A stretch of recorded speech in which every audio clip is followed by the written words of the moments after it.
cold February evening in British Columbia. A young, ambitious realtor named Lindsay Buziak was preparing for what she believed could be the biggest sale of her career.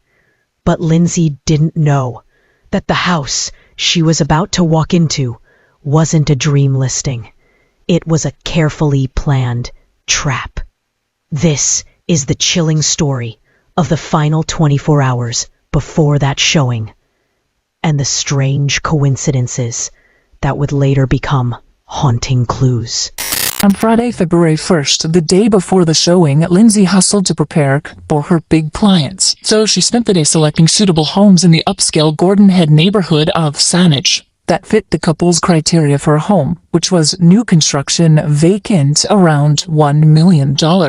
And one property was recent build on a small cul-de-sac, and that was 1702 De Sosa Place.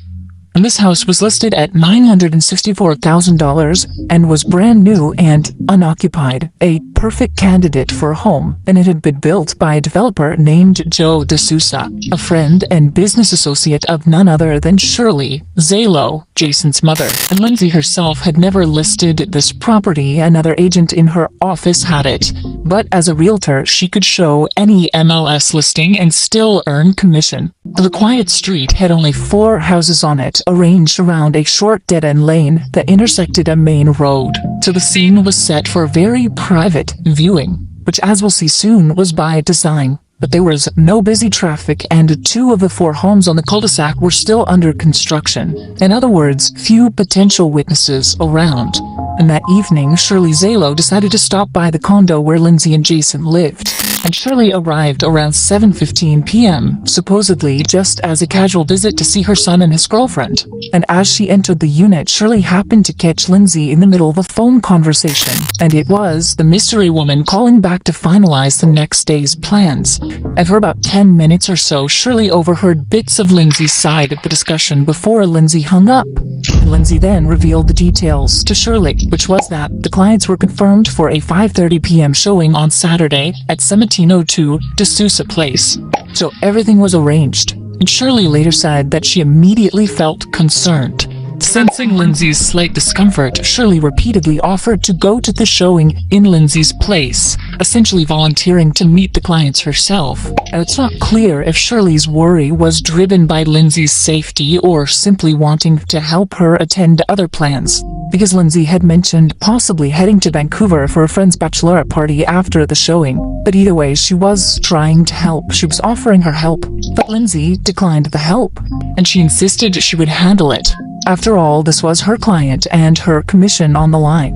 However, the fact that Shirley Zalo knew exactly when and where Lindsay was meeting the unknown clients, and even the content of their phone call, would later become one of many troubling footnotes in this case. And some would question whether it was mere coincidence that the house chosen for the showing was built by Shirley's acquaintance, or that Shirley happened to be present during the planning. But on February 1st, 2008, those connections were not yet the subject of suspicion, just hindsight.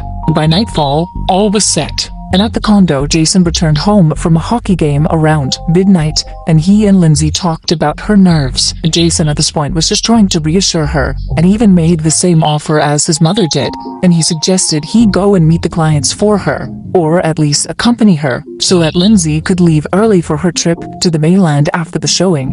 But Lindsay just shrugged it off, so she was feeling uneasy, but also just curious, because why had she been chosen by this caller? Because she had so little experience at this point.